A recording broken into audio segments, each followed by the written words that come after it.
What's happening? Dustin here with Dustin's Customs, and I walked all the way out here with my camera and I forgot the lens. So I'm not walking all the way back out front. I am just going to show you what's going on my iPhone. This is really a very long video. It's more of like, look what I've got together, maybe. Anyways, let's flip you around. Okay, so I do have this motor cleaned up a little. I used oven cleaner and degreaser. My pressure washer pretty much died on me, but it is a little cleaner. Does have some surface rust on it. I'll probably douse this thing down with some oil. And yeah, so that's all good. It's a little more cleaned up. Now I've decided that I think I'm pretty sure I'm gonna still get a hot tank because all this rust. And just surface rust from getting wet, and then whatever. Don't use oven cleaner. It made it rust. I don't know. Maybe you're not supposed to use oven cleaner on iron.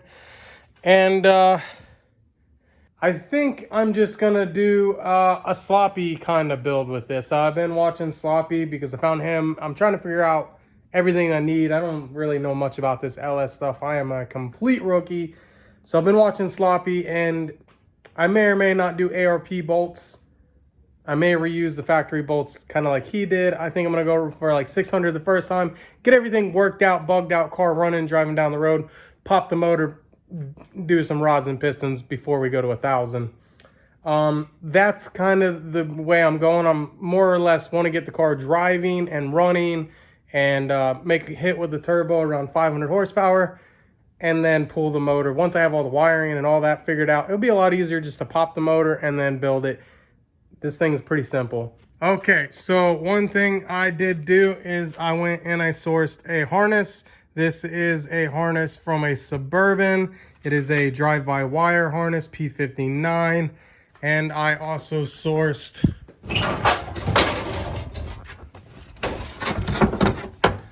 the computer. As you can read, it's a P59. I did take this thing apart, and it does have the drivers for, you can do drive-by-wire or idle air control or drive-by cable with that computer. And this manifold right here has idle air control with drive-by cable. So I'm pretty sure, since that's what I was looking for, because it's just easier to do drive-by cable. Now I can't do with that one. I'm gonna take this part and make a standalone. The dude cut it that I bought it from. He cut it. I was trying to figure out what he cut. He said it was the transmission. And from what I read, I didn't need the transmission, but that seems like a lot of wires for transmission. And I'm thinking those were my injector plugs. It's on the Y. If anybody knows, let me lay it out here for you. Oh, so that is why, spoiler alert, this is why I did not need the transmission wires. Why it wasn't a big deal, because right there is a TH400 and converter. Got that, everything's good. You spin the shaft here. It might be in, I don't know. Anyways, it spun before, but it seems to work. And let me get it laid out for you a little bit. Am I making you sick yet? Okay, so this Y right there, see the Y? It goes this way and that way, and that seems to be cut. Goes up here. It does have the blue and green drive-by-wire, and then I think this is the drive-by-wire foot control module, if I'm not mistaken. The power, that little fuse blocks that like certain trucks and Suburbans and stuff get. And then it's also cut down here. I would think this down here is the transmission. I'm not sure because I don't see the transmission plug on here. this kind of worries me a little bit.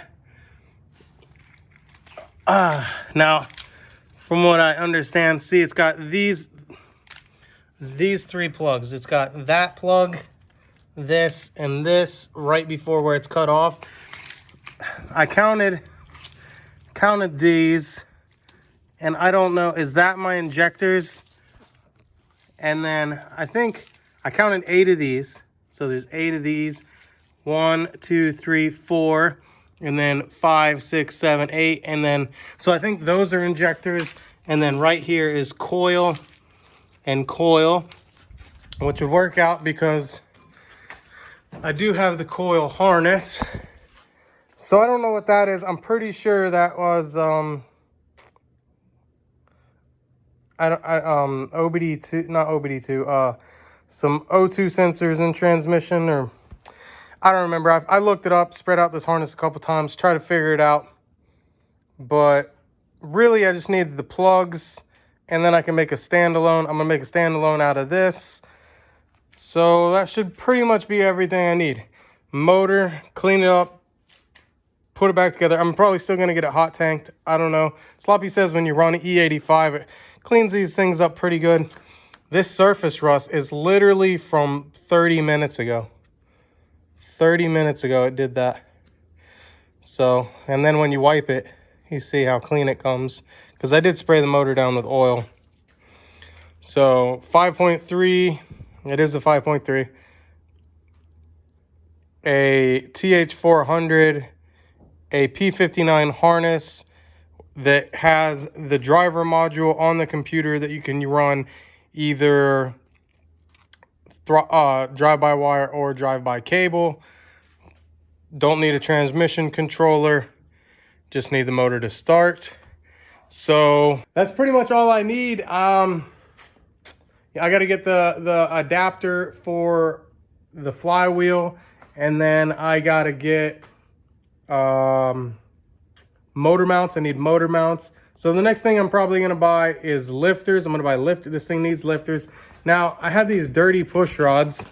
Okay, so I had these push rods. They are pretty dirty, right? But then I wire wheeled them because I was paying attention to what Sloppy did, and they came out pretty good. All that stuff.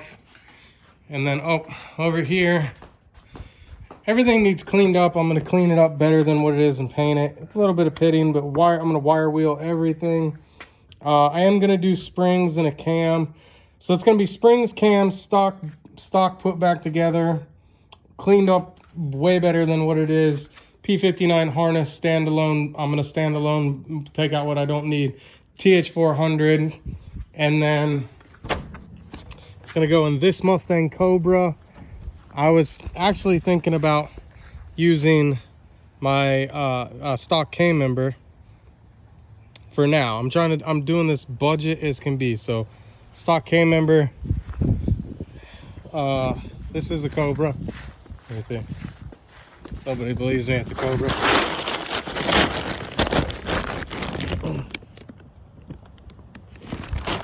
It's definitely a Cobra. And yeah, that's pretty much the extent of it. So that's what I got going on. I gotta get a few more things together. Motor mounts. Oh, I need an 8.8. If anybody has an 8.8 for sale, hit me up. I still gotta figure out, I've been out of town, so I bought some injectors. You know what I'm talking about. I still got to get them flowed and make sure they are what they are supposed to be. Little confusion. I have no idea. I got to get them flowed to make sure before I use them. But those injectors are going on the Mustang. And Monday, my wife's supposed to go to VMP and pick up the MAF adapter. And so MAF adapter, injectors, some buttoning up, and I can start this car. I need to drive it, wash it. I'm probably gonna fire this car, get this car running in tune. It's very, very close to being done. This car does have coilovers. It has Strange Engineering coilovers with Viking and UPR caster camber plates, UPR tubular K-member control arms. It does have BMR on-car adjustable uppers, lowers, and then Strange Engineering and Eibach in the back. So this car is set up suspension-wise way nicer than the Cobra would be if I used all stock stuff in that Cobra. I might leave this car exactly how it is and then stock suspension on the Cobra, or the, I have some other stuff that I could use there. Tubular control arms, cheap tubular Eibach sport lines, and a tubular K-member down the road. Like I said, I got all this stuff I got to get put together. And that's pretty much it. That's what I got going on. When I get the Cobra running and driving and I pull the motor, I'll probably put tubular K-member and stuff in it, unless I have to use the tubular K-member to do the swap. These are pretty small motors, so I don't think so. But anyways, that's what I got going on. This is Dustin's Customs, and I gotta go to town. I got a sick kid. This is what I got for you. I'll see y'all later. Bye.